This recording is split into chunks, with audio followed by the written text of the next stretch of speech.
so many people that have seen pictures, or there's plenty of people, I guess, that still remember it. In 1954, they tore down a nice stone, limestone courthouse that we had, multi-story, with a four-sided clock tower and things on it, and built our really modern courthouse for the time.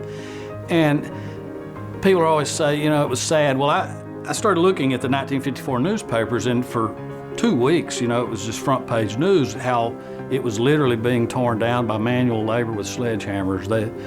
The man had gotten the contract to tear it down, and he hired people. You can see the ads in the paper where he hires anybody that can swing a hammer to come see him. He's got his office on the street. He had a telephone put in, because the telephone exchange was right across the street from the courthouse. And so he had a telephone out there on a table in a lawn chair or desk sitting on the street.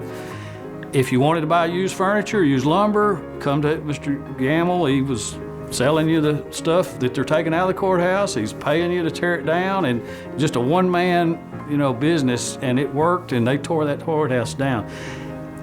The Eagle says they're gonna start with the clock tower, you know, the highest point. Second day, picture of the clock laying on the ground, four-sided giant clock, you know, hands, you know, 6 foot tall.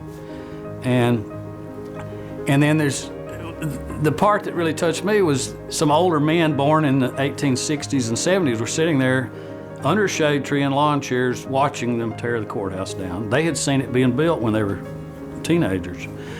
And in 1892 is when it was built.